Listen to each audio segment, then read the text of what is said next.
Hi, I'm Rob Cosman. Welcome to my shop in Grand Bay, New Brunswick, Canada. Part of our business is we answer questions for customers. And one that came in the other day was strange.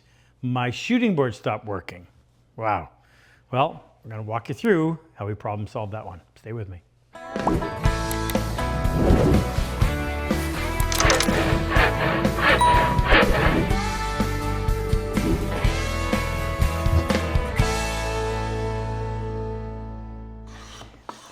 So recently, a customer whose name is Bob, well, not really, but we'll call him Bob, contacted us, and he'd been using shooting. Now he's a good woodworker, been doing it for a long time, and he was using the shooting board all day long. He was making Christmas boxes, and toward the end of the day, all of a sudden the shooting board wouldn't work. No matter what he did, could not get it to cut.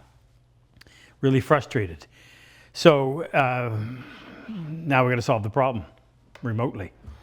So I'm going to go through and I'm going to tell you how we handled this with each scenario that may have been the problem. And be interesting to find out what you would think. So if you want right now to stop, put your answer down in the comment section before I tell you what the actual solution or problem was, and see how close you are. So I have been doing this long enough and teaching it long enough to pretty much know what the problem is going to be. So immediately I thought, okay, sharpening. Blade's not sharp, and as the blade dulls, if you don't stop to sharpen it, you have to keep advancing the blade. And sometimes folks get that blade out so far that it just gets stuck and it will not move. So we asked him, Bob, was the blade sharp? And he assured us, no, I just stopped to sharpen it. In fact, that's when it stopped working, when I went back to work. So sharpening wasn't the issue, at least it didn't appear to be. So, don't want you to think I'm picking on Bob, but I only know Bob as a customer. I've never met him personally. So I didn't know exactly what he knew. I've seen some of his work. And one of the problems with newer planes is that the chip breaker and the blade, if you looked at them like this, you'd hardly know which is which. The old style chip breaker had a bump right there, was a telltale sign. So here's what happens sometimes, and it's a newbie mistake, but I've seen experienced woodworkers do it accidentally. They put it back together, and instead of the chip breaker sitting like that, they end up with the chip breaker sitting ahead of the blade. Now you set that down in place, and you're literally planing with the soft backside of the chip breaker, and it will not cut. In fact, it usually ends up destroying the edge on the chip breaker. So I went through, Bob, is that what you did? And no, he assured me he had it assembled right, and I didn't want to insult him, but it was right.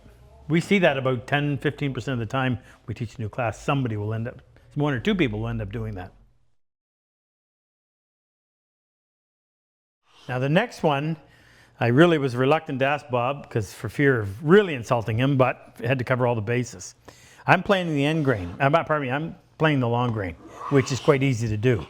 When you plane end grain, the material is considerably harder to cut through.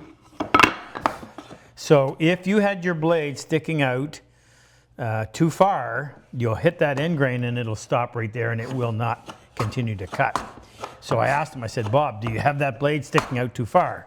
And again, he assured me, no, the blade wasn't out too far. But that's a common mistake as well. And usually there's something else that's wrong, and people can think that the solution is just keep giving it more blade. Well, you give it more blade to the point where it won't move. That wasn't it. Well, I was starting to run out of options with Bob, and I was getting worried. So I asked him about his frog, because he had said that he discovered that the frog was actually loose. And I said, well, did you end up closing it too much? Now, what I mean by that is if you remove the lever cap, blade, and chip breaker, on this style of plane, and I know what Bob uses because we sold it to him, you can take your entire frog assembly and move it forward, accessing it back here. So you don't have to take this stuff out. I just did it to show it to you. But if you move the frog too far forward, the blade will actually hit that part of the sole right up in here, and you can't get it to project. The other problem is if you close it down too tight, then you can't get the shaving out, and as a result, it's going to jam up. And even though it was sharp, minimal projection, but if that throat gets jammed up, it won't cut. You can't pick up a shaving. Well, as expected, Bob said, no, that's not the problem. He could see enough light through there that he knew a shaving could get through. So that wasn't it. So, desperate for an answer. And I thought, after I thought about this, I said, you know, I probably should have asked that first. Bob had mentioned that he had just recently stopped, sharpened the plane, and went back to work, and that's when the plane stopped working.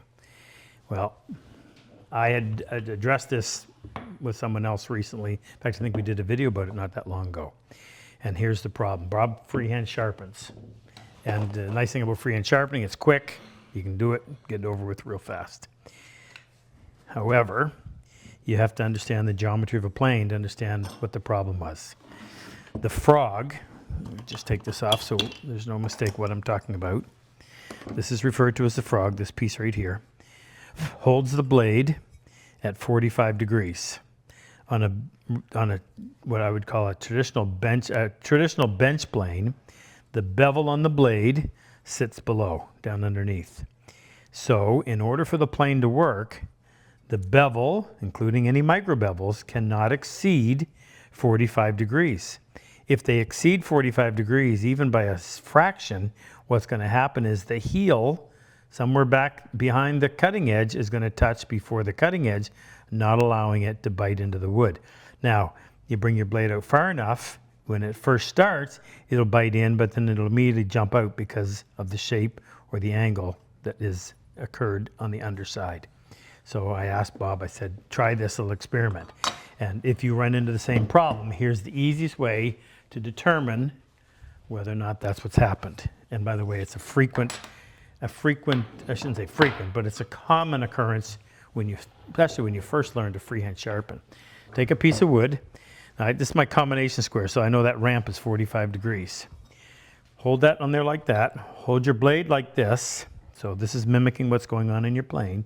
And does it bite? If it doesn't bite, then obviously there's a problem, but that bites instantly. So easy way to check.